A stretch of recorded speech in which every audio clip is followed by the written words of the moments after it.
This is Oh, yeah, wow. the book in Korea. Oh, how amazing. Hang on. I want to show you what This is great. people are thinking about your book because it's been already like 13 days since it was published. Yeah, this is one of the biggest online bookstore in Korea. It's called Oh, wow. Yes24. So it's there. And then the rating is like 9.7. And Oh, this has made my day. Honestly, this is so wonderful. one thing that I really wanted to show you is people's review. So here people wrote about your book in Korean. Oh, there's a lot of reviews. Yeah, there are a lot of reviews and there are like photo reviews, right? So This is amazing. people take picture of your books and then they write about your book and what they thought wow. about that, and people were like, yeah, thoughts about subject that are worth thinking about, answers to the question that change your thoughts, and Oh, this is. I'm just taking some. I'm just taking some photos of this as we go along.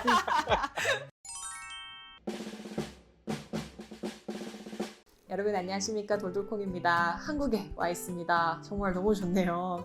외서를 즐겨 읽으시는 분들이라면 요즘 서점에서 굉장히 인기가 있는 책 한 권을 발견을 하셨을 거라는 생각이 들어요. 바로 비카스 샤 작가님의 생각을 바꾸는 생각들이라는 책입니다. 비카스 샤 작가님은 원래는 교수님이시고 또 사업가이시기도 하십니다. 그런데 정말 순수한 취미로 2007년부터 블로그 Third Economics에 글을 써 오셨는데, 특히 수많은 사람들을 인터뷰를 해오셨어요. 그리고 그 인터뷰의 리스트가 상당히 화려합니다. 여러분들도 많이 좋아하시는 유발 하라리, 조던 피터슨, 그리고 심리학계의 거장 데니 커너먼, 스티븐 핑커, 그리고 마야 안젤루, 그리고 라이프 오브 파이의 작가 얀 마텔과 같은 문학계의 그 거물들, 그 외에도 게리 바이너처, 로빈 샤르마 같이 셀프헬프, 자기개발에 관심이 있으신 분들은 너무나 친숙한 그 이름들, 인터뷰를 정말 많이 하셨는데, 그 중에서 134개의 인터뷰를 모아서 책으로 쓰신 게 Third Economics, 블로그 이름이기도 한데 Third Economics라는 이름으로 책이 출간되었고, 그 책이 이번에 한국에서 생각을 바꾸는 생각들이라는 제목으로 출간이 됐습니다. 저도 인터뷰라는 그 포맷에 굉장히 관심이 있는 사람이다 보니까 작가님과의 인터뷰 기회가 왔을 때 너무나 기대가 되고 설렜어요. 그리고 특히 작가님이 한국에 오신 적이 있고 한국을 너무나 좋아하신다는 걸 이번 기회를 통해서 알게 됐어요. 그래서 한국 독자분들의 반응을 소개를 해드릴 것이 저도 너무 기대가 됐고, 아니나 다를까 너무 좋아하셔서 굉장히 즐거운 분위기에서 작가님과 이야기를 나눌 수 있었습니다. 인터뷰를 하면서 더 놀랐던 거는, 첫 번째로 작가님이 이걸 순수한 취미로 하고 계신다고 하셔서 놀랐고, 두 번째로 팀 없이 혼자서 이 모든 과정을 진행을 하신다고 하시더라고요. 섭외, 인터뷰 준비, 그리고 진행까지 혼자서 하신다라는 이야기를 듣고 정말 1인 미디어의 결정판이다 라는 생각을 했었습니다. 작가님의 책 생각을 바꾸는 생각들 많이 사랑해 주시고요. 작가님과의 인터뷰도 재미있게 봐주셨으면 좋겠습니다.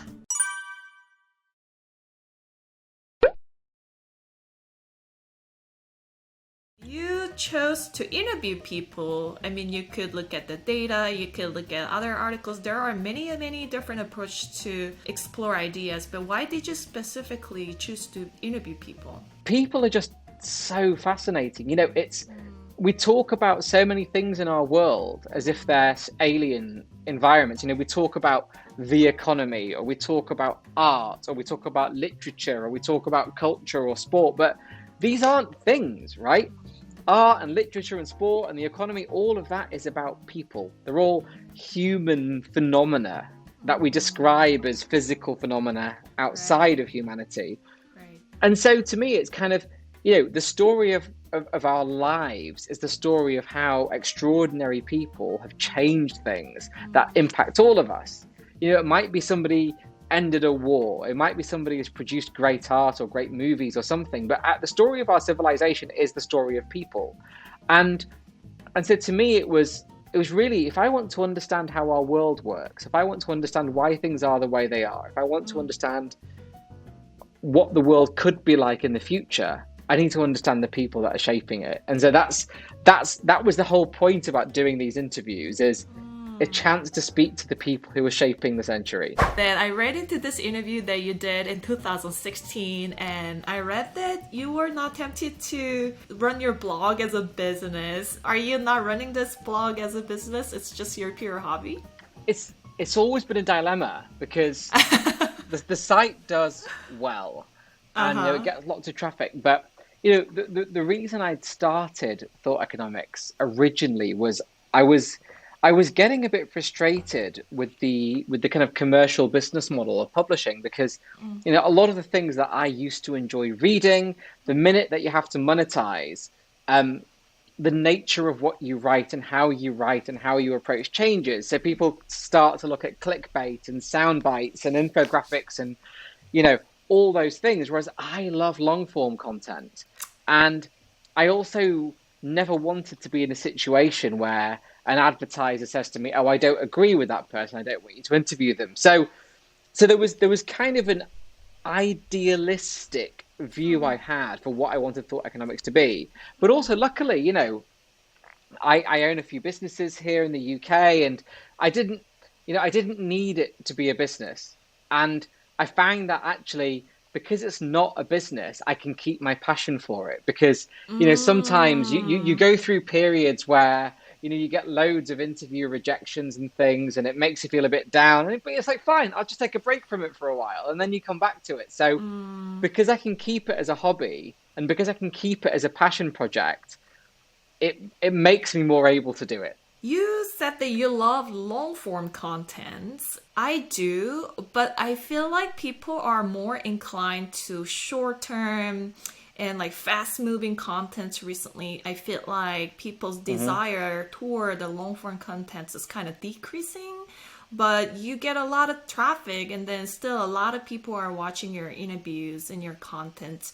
What do you think is special about your contents in your interviews?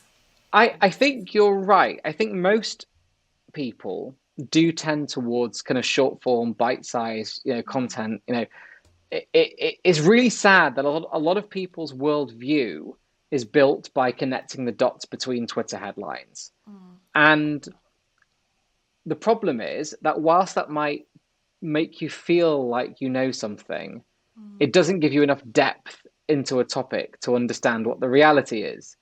And I think there's definitely a segment of the audience who realize that. And those are the sort of people who come to, Thought Economics or go to other long form podcasts because they really want to hear the depth of an issue or the depth of a topic or be able to discuss things that can't be discussed in short form. I did an interview not long ago with Brian Eno, who's a musician and artist. And, I had this big list of questions prepared for him. And in the end, we ended up having a 1 hour and 50-minute conversation about one question. And that question was, what is art? Oh, wow. So a lot of the most important things that we need to discuss in our world can't be answered or dealt with in short form ways. We have to embrace the depth of knowledge as well as getting knowledge in the first place. I think the ability to digest long form content will be kind of superpower in the future in some sense, because not a lot of people are doing it, but some people who are inclined, who are willing to make that effort to understand what's happening in the long form contents, I think that ability will be really, really valued in the future, I feel like. But don't forget, one is a drug and one is an effort, right? Short form content is a drug, and most of the people who produce short form content know how to access and manipulate our minds and know how to keep that sticky and know how to collect data, and it's a drug. Whereas to read anything in depth, it's an effort. If you want to read Dostoevsky, if you want to understand classical literature, you need to read a book. Right. You need to learn, and this takes effort, but knowledge is hard and understanding things is hard. It's important that we all read books sometimes where, you read a page and you go, I understood none of that. And you go back to it and you keep going back to it until you understand. And that's how knowledge was consumed for so much of our story as humanity. But that's really important. I like it so much. I know that you interviewed Adam Grant before. I remember that Adam said that it's really important to not find complicated knowledge, digesting as it is and going deeper with that is just so important. That remind me of that conversation. Yeah. This book contains 134 interviews you have conducted. I bet you conducted more interviews than this. But this, as far as I know, it includes 134 interviews. And it was just so interesting to me that the book doesn't go interview by interview. It seems like you aggregate all the interview and then really carefully observe, watch what kind of themes keep re-emerging and regroup the ideas and then put it in the book. So how did you come up with this idea? I would love to be able to sit here and tell you that there was a plan, but there was no plan, right? The whole point with Thought Economics was there's no plan. It's just I love speaking to interesting people and I just keep speaking to interesting people. And so the book's about 110,000 words-ish, right? But there's still 1.4 million words left on the website. So the book's a tiny little segment of everything. But, you know, I'd always thought about, is there a book in this? Because it felt like there should be. Maybe there was. And a while ago, I used to write a column for British Airways for their in-flight magazine. And sometimes I used to kind of, roll out my interviews for that. And I got an email from a lady who said, Vikas, have you ever considered doing a book? I think it could be really interesting. I work in publishing. If you're ever in London, let me know.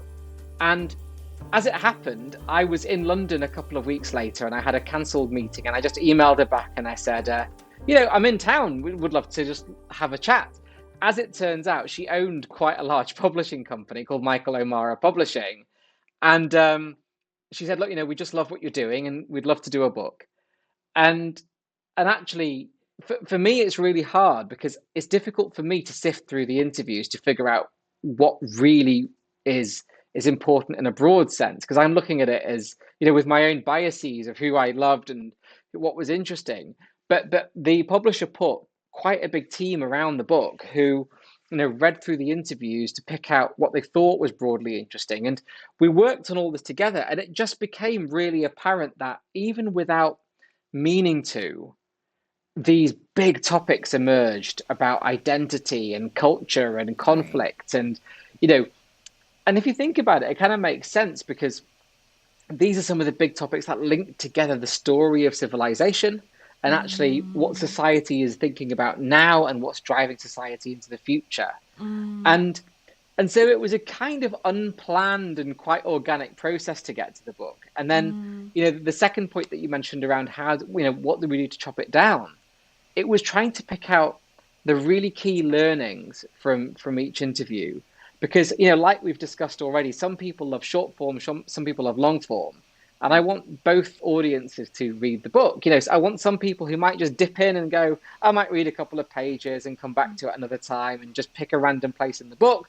Or other people might want to just genuinely, go through and read the whole thing. And so that was the plan for the structure, and I was just really pleased with how it turned out. Do you have any interviews that made you think that, oh my gosh, I'll never forget this interview, I'll never forget this moment, I will think about this for the rest of life? Do you know, there's been so many. I mean, sometimes it's just because you can't believe it. I remember one of my first really big name interviews was Buzz Aldrin, and I'm there at my office on the phone to Buzz Aldrin, and I'm like, is this really happening? Is this my life? Do I get to do this? And then, for example, Maya Angelou, who's just this absolute icon, being able to speak with someone that's been so significant. And then every now and again, you do a call that just changes you.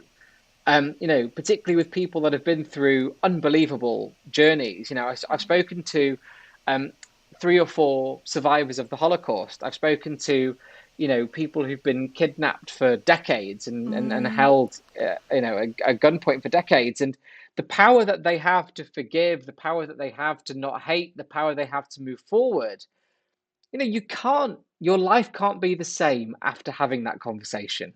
You naturally can't move backwards after having that conversation. Any person you are dying to interview but you have not yet interviewed? Oh, there's so many. Yeah, or reject.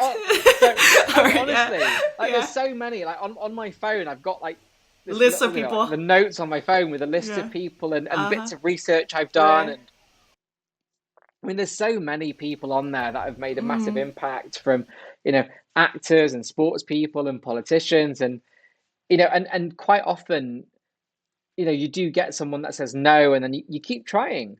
There's no harm in asking, right? So, there's lots of obvious people on there like Elon Musk and Barack Obama, and lots of people on there who maybe aren't quite as household names like Richard Thaler and other people. So you just keep trying. But like I said, because it's not commercial, I don't have the pressure. I can just keep trying. And if it takes me a few years to get to someone, it doesn't matter.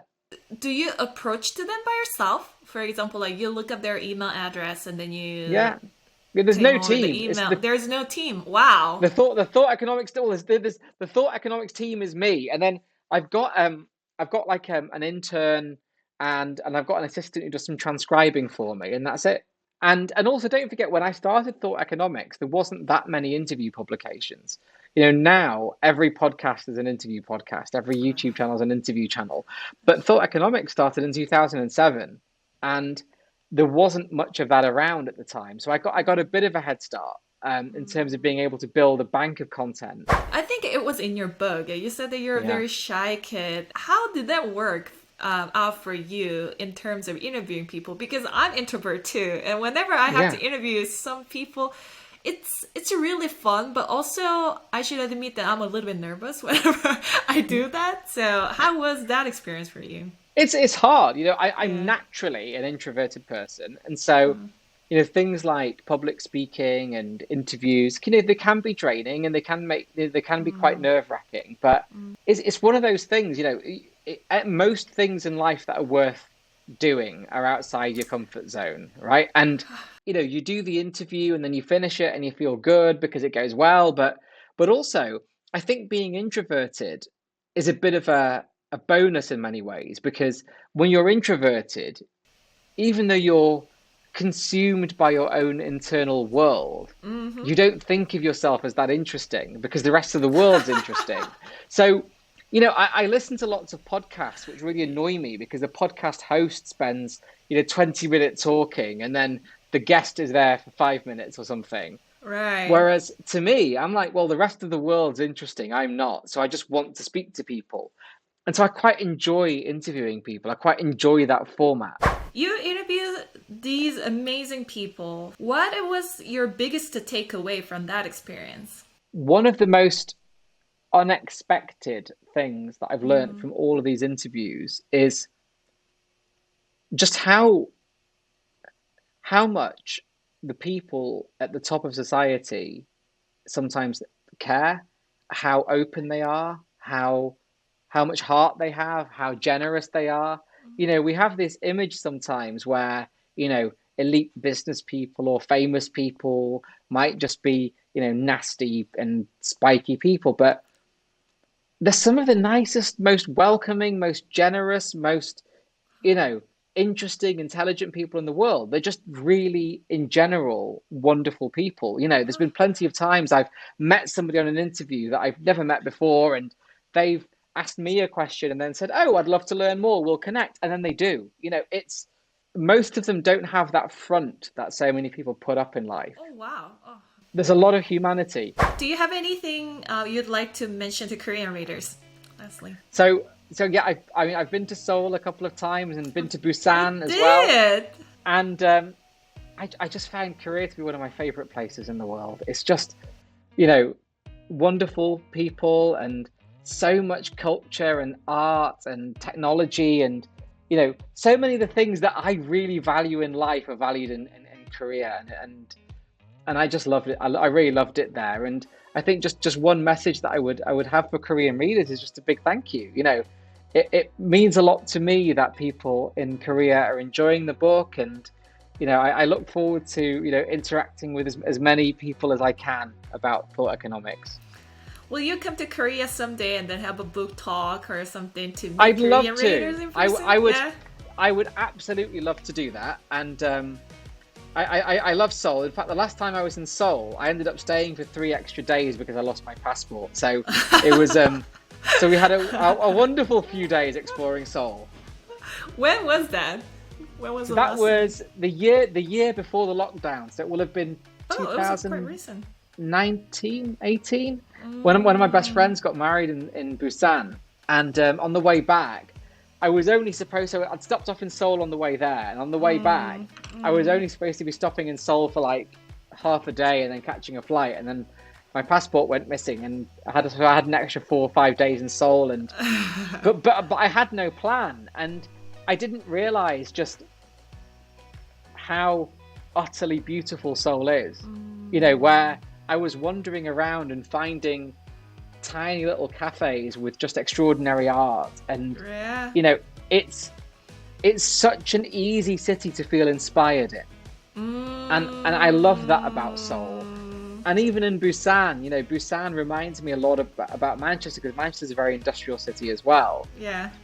And the kind of juxtaposition of the beautiful modern buildings and then in the industrial side, it reminded me of home. So no, I love Korea, and I'd love to come and do some book events there. That'd be great. I'm sure the Korean readers will be so excited to have you there and have a chance to make a conversation with you.